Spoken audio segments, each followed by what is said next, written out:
Всем привет, мои дорогие! Сегодня у нас была закупочка. Муж разбирает, мы еще в магазине, огромная, на 4000, представляете, скупились. Это Мигрос. Потому что сейчас намного скидки, и то скидки, и все скидки. И мы решили, короче, все, что по скидкам было, набрать, даже если не сильно это надо, и получилось на 4000 лир. Мои сейчас кушают чикёфте. Я не хочу. Выпью йогурт, может, и все. И пойдем домой, я вам покажу, что же мы купили. Увидела котика, смотрите, как он спит, бедный. Там, видимо, дует, прохладно. Мира переживает теперь, когда он проснется или во сне, если перевернется, он упадет. Я надеюсь, что он не будет этого делать. Я еще думала, может, он не живой, но все нормально, он дышит. Кто не в курсе, что такое чикёфте, это вот так вот в лаваше заворачивают такие типа сырые котлетки, но там на самом деле нет мяса, это булгур просто. Они островатые. Так, мои дорогие, мы уже дома, я тут все разложила, все товары, ну практически все, там кое-что еще из хозтоваров отдельно вам покажу, цены. И что мы покупаем? Сразу скажу, здесь нет мяса, и овощи и фрукты мы покупаем это в других магазинах. Вообще в Турции как бы все в одном супермаркете купить трудно, потому что что-то хорошее в одном супермаркете, например, овощи и фрукты мы берем или на базаре или в филе. Какие-то мясные там или у мясника, или там опять же в филе берем. Здесь только Мигрос будет. Это, кстати, самый популярный супермаркет, наверное, в Турции. Многие считают, что он дорогой, но я бы не сказала, потому что вот, например, сейчас практически все товары, которые вы увидите, они были на скидках. И в итоге мы скупились очень выгодно. Плюс там еще есть у них программа лояльности, которая позволяет вам накапливать за покупки баллы, и потом эти баллы в качестве денег использовать к вашим покупкам. Так, сразу избавлюсь от этого. Купили вот такие бумажные полотенца. 90 лир за 6 штук. Что помню, по ценам буду называть. Туалетную бумагу взяли вот такую. Здесь пачка из 48, представляете? Фотка на заставку у меня. Вот 48 штук. 200, кажется, 85 лир.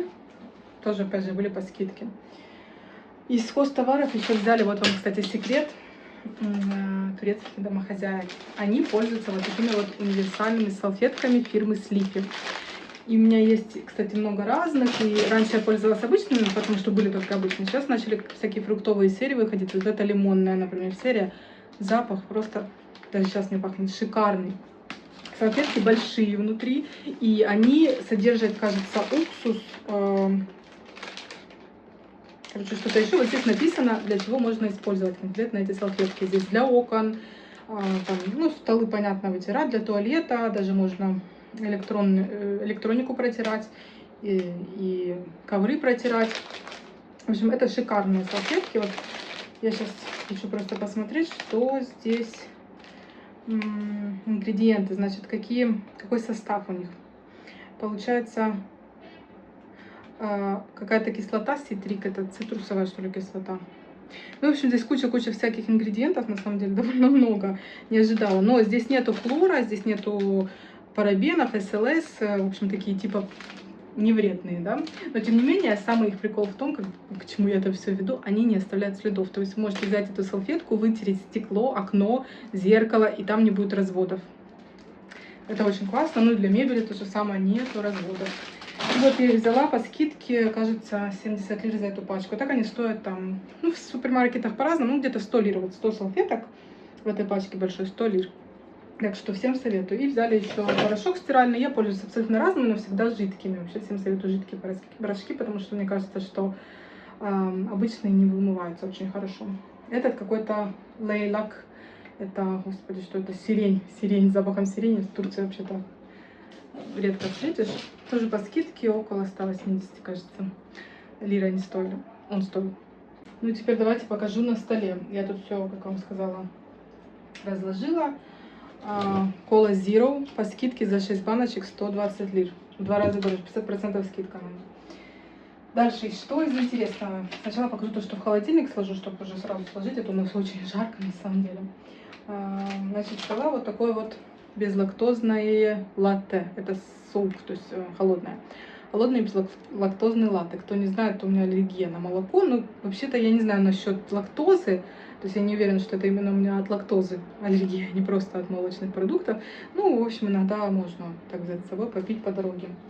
Это взяла. В Турции сейчас очень популярны почему-то стали продукты из черники, да, ябан мерсимит, черника или голубика, даже, наверное, правильно, голубика. И я смотрю, что очень-очень много разного всяких вкусняшек появилось с этим вкусом. Вот один из них, вот такой вот питьевой йогурт, да, питьевой йогурт с ванилью и с голубикой. Никогда не пробовала, попробую обязательно. Я вообще очень люблю голубику, я купила даже свежую себе. Вот такой вот маленький пакетик. Стоит 60 лир, здесь 125 грамм. 60 лир. Ну, ее надо быстренько съесть, потому что она потом портится. Вообще, знаете, что я вам еще очень сейчас покажу вкусное, но я не уверена, что именно этой марки, но, короче, мы когда были на отдыхе в Фетие, кто смотрел мои прошлые влоги, мы там, нас завозили на фабрику, короче, и мы там попробовали варенье точнее, мы купили с собой. Мне просто показалось это интересно, там много разных варений было, я увидела варенье из голубики. Я думаю, о, я как раз люблю голубики. А я раньше никогда вообще его даже не видела, что такое есть. И какое оно оказалось вкусное. Это просто ягодки, вот целые ягоды в этом варенье плавают. И муж мой сказал, что это просто шикарно, давай найдем еще это варенье. Но конкретно этой марки мы нашли только на Трендиол. 250 лир оно стоило на Трендиол. А в Мигросе мы нашли другой марки, даже две. Вот такие вот такой вот марки M-Life. Если не ошибаюсь, что-то около 70 лир оно стоило. Так что будем пробовать. Кстати, здесь написано, что это с подсластителем, со стевией, то есть оно без сахара. Ничего себе, я даже только сейчас заметила, честно, не поэтому купила. То есть оно без сахара, но с сахарозаменителем. Вот это варенье. И второй марки вот такое. Оно стоило в 2 раза дороже, кажется, что 60 лир, что-то такое.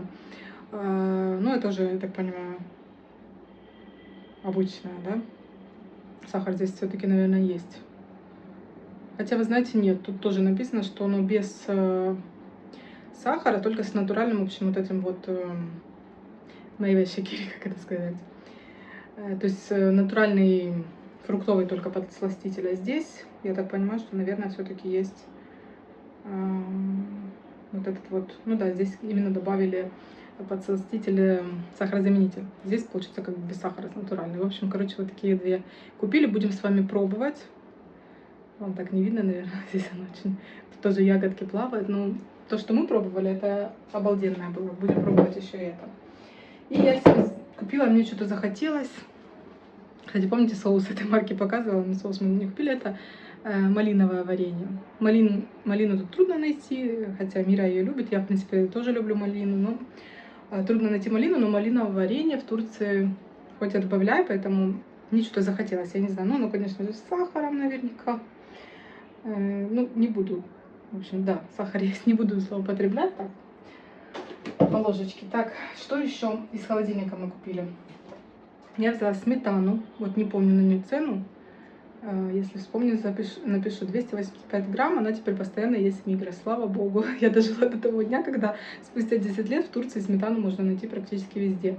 Но не в таких, конечно, супермаркетах, как Бим или А101, но вот в таких больших Мигросах там, в принципе, сметана есть, и даже в филе есть сметана. Дальше вот такой сырок. Это просто мягкий сыр, сюзме пенин называется, на завтрак очень классно. И мне кажется, в нем мало очень калорий, поэтому 900 калорий на 100 грамм. Ну, тут во всем пакете 250. Хоть и нет, нормально калорий, но, в общем, я его ем на завтрак. Мира взяла себе вот такие вот киндеры. Киндер-делимы.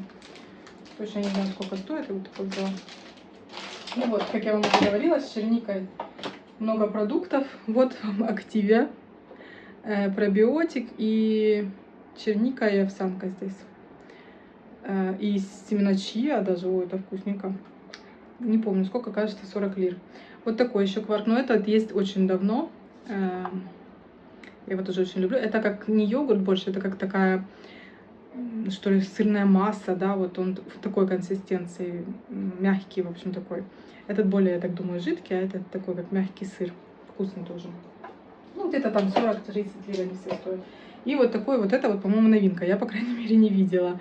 Видите, тут написано даже, что пробиотики до сюда, там, короче. В одной порции 5 миллионов пробиотиков. Короче, в общем, тут какие-то витамины, 10 миллионов пробиотиков в этой целой бутылочке. Карамульвер и Ябан Мерси. Карамульвер, если честно, не знаю, что это. А вот Ябан Мерси это голубика, тоже такой питьевой йогурт буду кушать. Вроде бы из черники все. Дальше Мира взяла себе свой любимый сырок такой. Он тоже по скидке был, сколько он стоил? 92 лиры. Иногда он даже до 150 доходит, такие цены на него бешеные. Я взяла свой любимый бри, решила себя побаловать. Не часто я беру этот сыр, потому что цена на него сумасшедшая. 375 лир он стоит. Мама мне говорила, что у них есть, другой марки, бри, там что-то за 60 гривен. Ну, сейчас гривна с лирой почти одинаковые. Но здесь это деликатес, и опять же, его только в Мигросе я нахожу, этот сыр бри, но я его очень люблю. С кофейком это вообще обалденно просто. И вот в Мигросе я иногда покупаю. Еще один мой любимый сыр, который тоже не везде есть, это марбл. Ну, по-нашему это мраморный, да, я так понимаю, сыр, мраморный чеддер. И Президент марка выпускает его. Раньше другая марка еще выпускала, и он был иногда даже в Биме. Но потом что-то все исчезло, и сейчас я только вот иногда встречаю в Мигросе, и то не всегда. Пачка это стоит, кажется, 160 лир. Я вот точно, опять же, вам не скажу. Да, скажу, 169,90, ну, то есть 170 лир. Здесь у нас сколько? 220 грамм. Напишите, какие у вас цены на такие сыры. Я думаю, явно дешевле. Дальше взяли вот такие вот еще две колбаски. Это индейка. Мы всегда их берем. Самая такая сносная колбаса здесь, в Турции. И колбаса, которая произвела фурор просто в ТикТоке, потому что, для тех, кто живет в Турции, это единственная колбаса, которая более-менее чем-то похожа на нашу салями. Здесь она называется Дана Суджук, Балкан Суджук, Дана Балкан Суджук. Но здесь, конечно, нет свинины, это говяжья колбаска, вот так она выглядит, даже по виду похожа и по вкусу похожа. Единственное, она не такая сухая, она мягче, но она реально вкусная. И здесь у нас сколько грамм-то? Мало, я не знаю, сколько грамм не написано. Не могу найти, точнее, быстренько. Ну, в общем, знаете, в чем ее прикол? Я как-то выставляла видео о ней. Представляете, мне написали, сколько здесь грамм. Я как-то выставляла о ней видео, 100 грамм. И я там в видео сказала, точнее, даже я показала, когда она только вышла, она в Мигросе стоила 59,90. И в Биме ее завезли, но там в Биме она была как бы не всегда, и не во всех Бимах, допустим, в нашем Биме ее не было. А в Мигросах наших она стоила 59,90, причем довольно долгое время, где-то, может, месяц или два я ее постоянно покупала по этой цене. То есть это не один раз было, не по скидке она была, это просто ее была цена. И когда я выложила это TikTok-видео, все мне начали писать, что это где. Я пишу в Мигросе там, да, или даже сказала, я там уже не помню как, и все пишут, нет, в Мигросе 109, в Мигросе 109. Это в Биме 59, типа в Мигросе 109. Я думаю, я же выставила вам видео, там ценник написан, я покупаю ее 59 лир.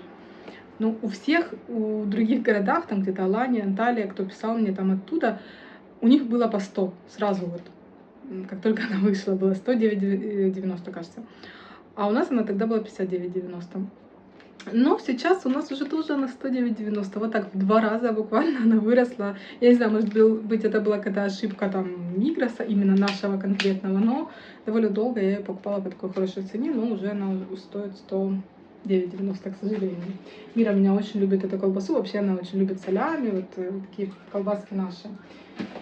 Так, это что было из холодильника, я сейчас это все туда положу в холодильник и вам покажу, что дальше. А то у нас все жарко, я боюсь, что оно испортится. Так, ну что, продолжаем. Из вкусняшек еще. Вот такую интересную штучку нашла. Значит, смотрите, здесь я просто слежу за колоражем, поэтому смотрю, сколько в одной порции, 40 грамм, написано 156 калорий всего лишь. Это хорошо, можно на завтрак кушать. Так, 100 грамм, 389 калорий. Интересно, потому что, в общем, это хлопья такие, которые содержат овсянку, содержат эти вот кукурузные хлопья, да, это, наверное, называется так правильно, мед. И здесь еще добавили орешки, миндаль. В общем, здесь написано, что можно с йогуртом, с молоком смешать это. Ну и так на завтрак, в общем-то, сделать себе. В одной порции 7 столовых ложек получается. Знаете, мне кажется, это очень питательно, но для меня неожиданностью стало то, что в одной порции всего лишь 156 калорий. Не знаю. Я потому что люблю очень эти хлопья кукурузные. А тут еще и мед. Мне кажется, что они наоборот такие калорийные, знаете. Но, кажется, нет. В общем, буду, не знаю, кто пробовал, напишите. Буду пробовать такую штучку. Стоила она 90 лет, кажется.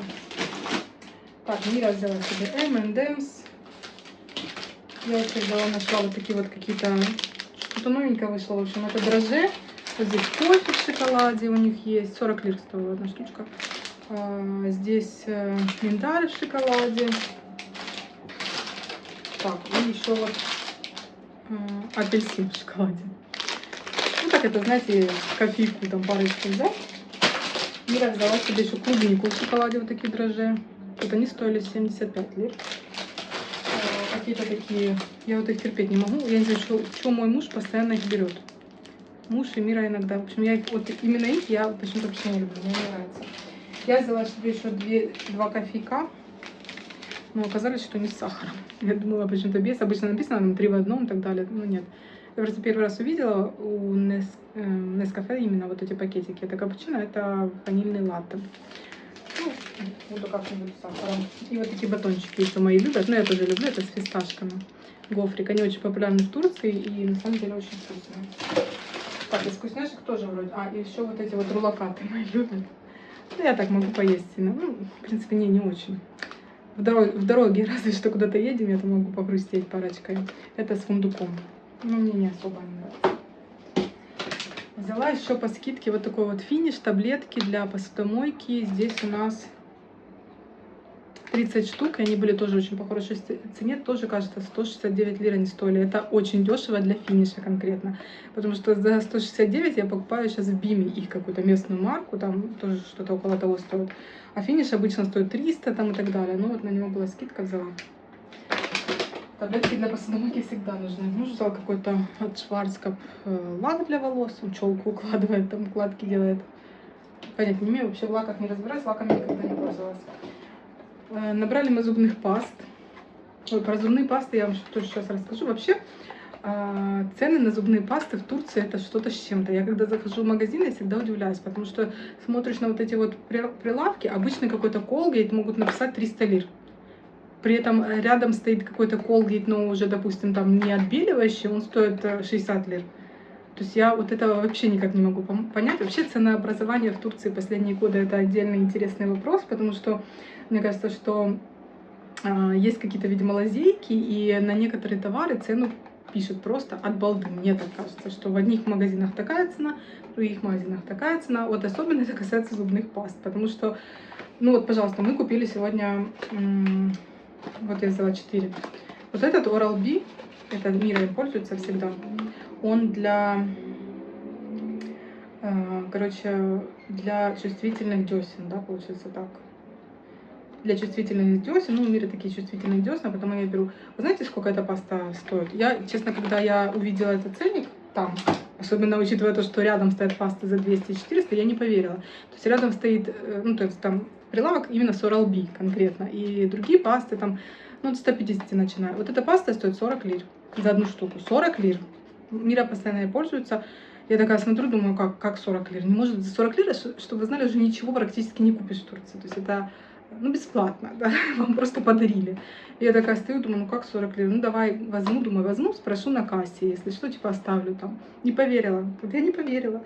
Но в итоге, да, оказалось, она стоит 40 лир. Мы взяли вот такие две. Короче, я не знаю, мне кажется, что последний раз, когда мы в Мире ее покупали, но она, ну, правда, это было не в Мигросе, но она явно не 40 лир стоила там. Ну, 90, думаю, что-то такое. Потом взяла я еще вот такую Oral-B.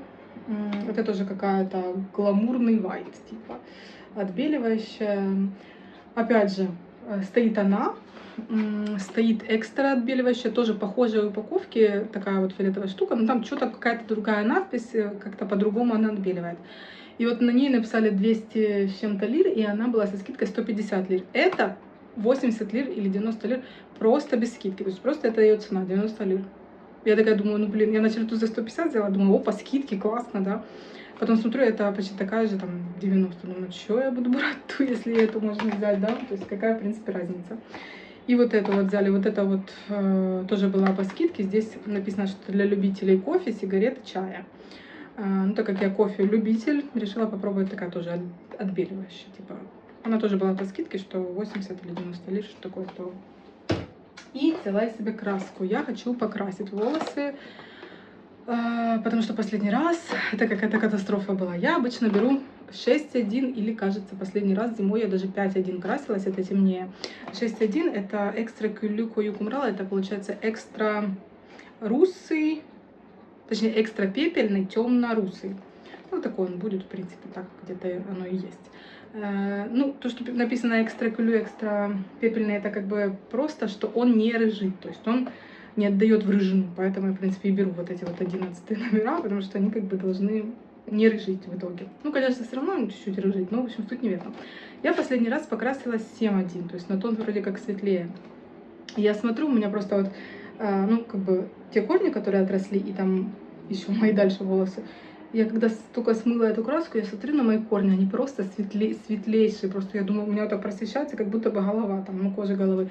Я думаю, что это, почему так получилось, почему я красилась 7,1, при этом я всегда, знаете, что делаю, я открываю упаковку в магазине и смотрю, чтобы на самой краске был написан, тот же вот здесь выбито, вам не видно, наверное, будет, 6,11 написано, чтобы выбито было такое же, как и здесь, потому что я всегда боюсь, что кто-то, ну, краски открыты, любой человек может зайти в магазин, ну или даже там может быть ошибка какая-то на фабрике, не ту краску вам положили в голову, а вы намазались, не посмотрели, намазались, и потом вот ходите с каким-нибудь, там, не знаю, рыжим, вместо того, что на упаковке было.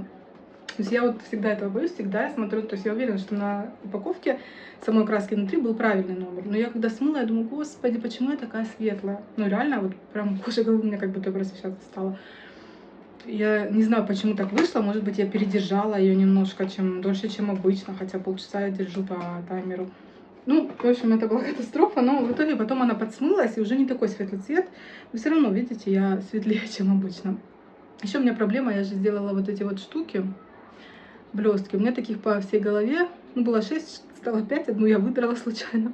В общем, они завязаны как бы на моих волосах. И они, наверное, было 6, стало 4. Одну я выдрала, одну я отвязала. И вот одну я отвязала, и вот эти вот мне тоже надо будет отвязать, потому что краситься с ними нереально. Ну, то есть они тоже, я думаю, покрасятся, и будет черти шо. И я вот думаю, как мне делать это, потому что мне это нужно сделать, покрасить волосы, я имею в виду, до конца июля, потому что в конце июля у нас важное событие, у нас будет свадьба племянника мужа, естественно, мне нужно быть при полном параде.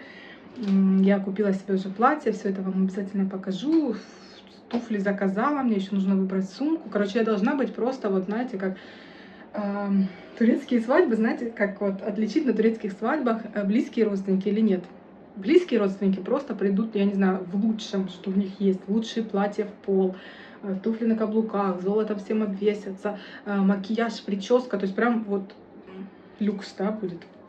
Но родственники, которые, или там даже не родственники, просто соседи, все остальные придут обычно. И чем дальше как бы знакомый, то есть чем дальше родственник или чем дальше знакомый, тем он проще одет. Некоторые могут вообще чуть ли, я вам серьезно говорю, я видела такое, что могут чуть ли не в пижамах прийти, в пижамных штанах, там какую-то кофту накинул, пришел. То есть и такое бывает, да.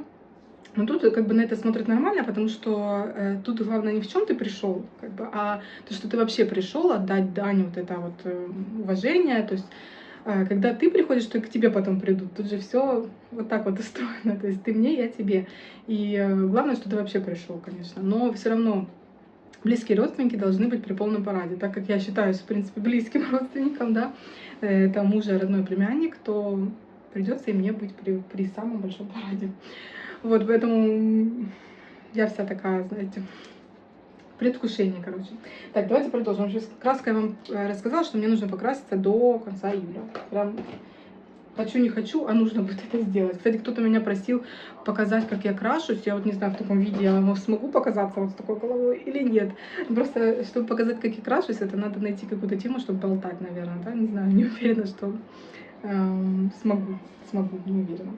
Так, и из овощей и фруктов я сказала, что мы почти ничего не купили, потому что мы в другом магазине покупаем, но все равно кое-что взяли. Вот бананы, например. Взяли бананы, такие они полузеленые, поэтому мало взяла. Думаю, чуть-чуть полежат. Сколько они стоят, я не знаю.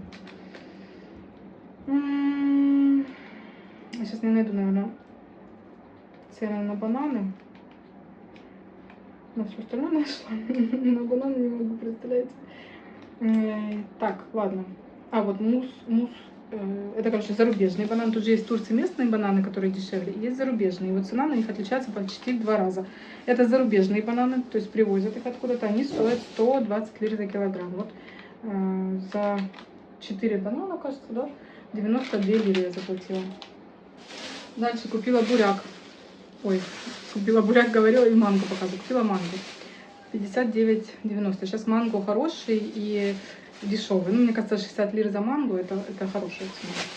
Поэтому я всегда беру по возможности. Дальше взяла этот буряк. Что-то мне захотелось салат с буряком. Сварю его и сделаю себе солененький бурячок. Дальше взяли буряк, кстати, по 50, по 60 тоже лир, кажется. Взяли 3 кукурузки. Такие прямо они, можно сказать, с куста сорваны. Значит, одна кукуруза 14,95 стоит.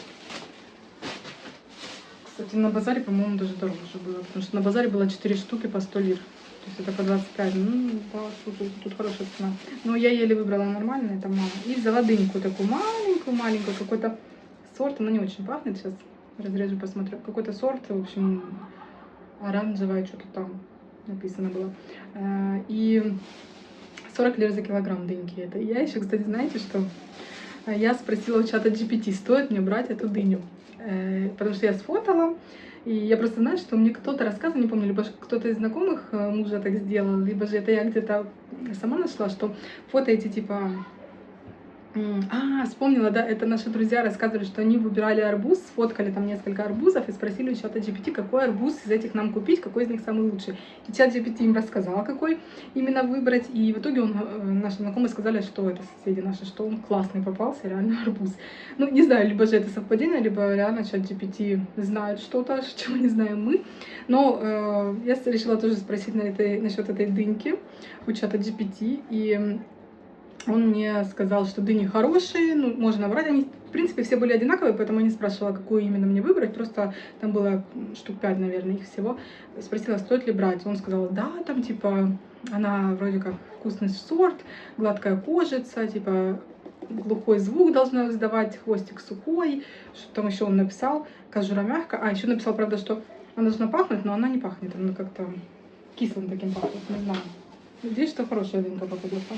Вот вроде бы и все. А вышла все эти покупки у нас на 4000 лир. 4,76. Вот так. Практически ничего мы не купили. А тут, можно сказать, все на стол выложила, что у нас было. Но все равно. Кстати, знаете, что я, кажется, где-то под прошлыми какими-то видео, где я выкладывала вот такие обзоры на покупки из Турции, мне кто-то написал, что интереснее было бы смотреть покупки прям из магазина. То есть, ну, как бы я бы ходила, да, получается, и показывала вам бы все. Я об этом вспомнила только когда мы уже вышли из Мигроса, конечно же. Напишите, как вам больше нравится вот так, когда я просто сразу показываю все. Потому что в магазине это все-таки дольше, мы там выбираем туда-сюда. Да, можно как-то вырезать, смонтировать, но это как бы для меня больше работы, да, получается, а вам я не знаю, как лучше, либо же вам все равно. Как вы больше любите смотреть какие-то такие вот покупки, да, закупки? Как вам больше нравится? Вот так вот, когда я дома все сразу показываю, либо же в магазине ходить вместе со мной, и чтобы я выбирала. Либо же, может быть, и так, и так. Так что напишите, жду в комментариях. Смотрите, дынька, которую я вам показывала. Чат GPT посоветовала купить. Посмотрите, какая она интересная. Мы сначала думали, мы разрезали ее, да, вот она обычная. Она оранжевая внутри. Думаю, что такое? Она, наверное, испорчена. В итоге она вкусная настолько, я вам передать не могу. Я такую вкусную дыню последний раз ела в Украине. Муж мой делает дыню вот так вот. Мороженое он купил на развес. Очень вкусное турецкое мороженое. И он просто делает вот так вот в дыню.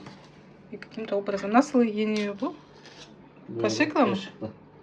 Şeyle beraber mi? Kavunla Kavunla beraber mi? beraber. Турецкий дыня кавун. И вот он вместе с кавуном этим будет, короче говоря, мороженое есть. Такая вот красота. Смотрите. Короче, муж решил вот так вот сделать фантазию. Зонтик это я ставила, а он рулакатики поставлял. Такая красота. Al bakalım. Ver bakalım. Afiyet olsun. Приятного аппетита. Спасибо. В общем, всем спасибо за просмотр. Увидимся с вами обязательно в следующих видео. Всем пока-пока.